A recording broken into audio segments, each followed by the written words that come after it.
All right, what is going on, everybody? So I want to jump into this hot topic in the real estate community about should you join a split brokerage or 100% brokerage. Now, before I get into this, if you are in the top echelon, whether you're at a split or 100%, and you're like one of the 1 to 5% of people having so much great success, then this video doesn't apply to you. Or if you're an agent that is part of a team, or you know that whether it's a split or 100% brokerage, and you're enjoying your atmosphere and the culture, and you feel like you're getting everything and more, then this video doesn't apply to you. But this video does apply to the vast majority of real estate agents that I've seen over and over join these split brokerages more so than 100%, and they're paying fees that they can't really justify, and they're not getting in return back the type of service that they're expecting. So I'll give you an example.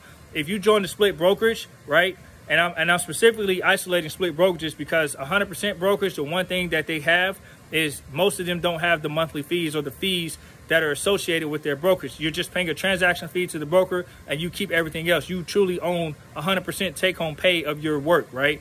But at a split brokerage, you're giving part of your commission to a brokerage, then you're giving part of it to a mentor. Then if you're starting in a mentor program, then you're giving monthly fees. You might have a franchise fee. You might have an annual fee. So there's all these different fees that you have to pay, and an office fee. So when you're paying all these fees, does the math show support and justify why you're giving all these just to get the same results year after year after year?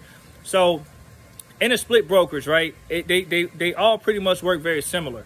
You're going to be giving a percentage to get a mentor to help show you on your first few deals. And then after that, you can work your way up to 100% by giving the company an X amount of dollars to cap. So let's use $20,000 as an example. So if you join brokerage A, which is a split brokerage, and they have a $20,000 to cap, now your first 3 deals are going to be to your mentor and whatever that split is. Now, what happens if your mentor is not available, like many mentors are not, because they have a huge downline of agents? How are you going to get the help that you need? How are you going to get that type of assistance? Every new agent needs different levels of attention. So can a mentor effectively run their business while giving you that type of attention? Highly unlikely. And this happens so frequently at a lot of these big split brokerages that a lot of agents are leaving and they have a high turnover. And this could be minimized if agents stop and think, what the hell are you investing in? And stop listening to what they're selling you as far as, oh, well, this person did this and that. Let's be real. A lot of these brokerages that have a lot of these high-end producers, they're not the majority. They are the minority, and minority is defined as a small amount of people, the smaller population in this context, okay? So I just want to be clear, that is not the vast majority. So the vast majority of agents are not going to do 50+ transactions in a year. A lot of agents are not even going to cap it 100%. But whether you cap it 100% or not, at the end of the day, if what you're giving to this brokerage, whether you're paying for leads, giving them a percentage of your commission, paying a monthly fee, is all that justified when you have post-COVID, after COVID, in Florida alone, you've had a few brokerages that have opened up or redesigned their model, and they're giving 60 hours a week of training now at 100% with no monthly fees and none of these fees that you're having to give. You truly keep all of your commission. Now, if you enter a mentor program at 100%, yes, you will have to split like you're doing.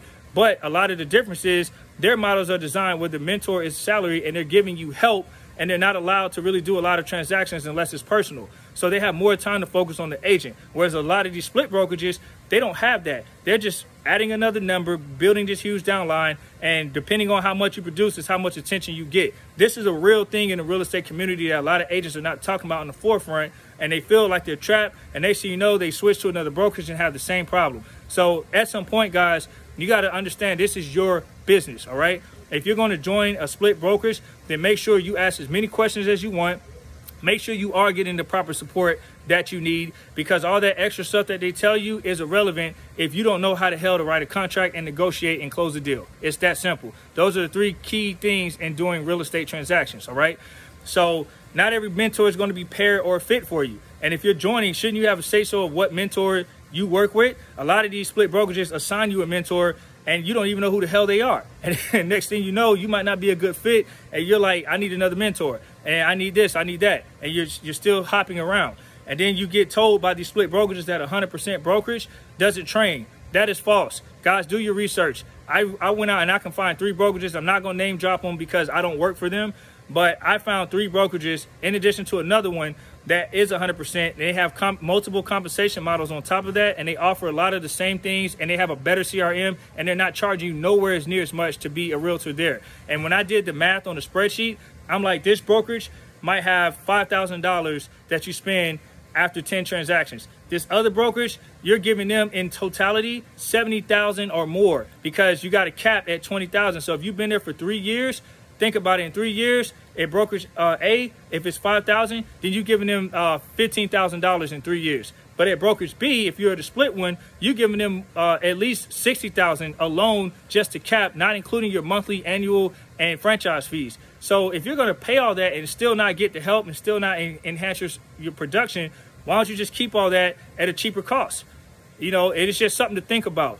And a lot of agents that split brokerages are afraid to look outside the box because they're being told about how other brokerages don't do this and how great it is here. Guys, I'm going to tell you up front, a lot of people are going to tell you what you want to hear because you are a paycheck to them. You are bringing them revenue on each deal that you do because they are benefiting off of having you there.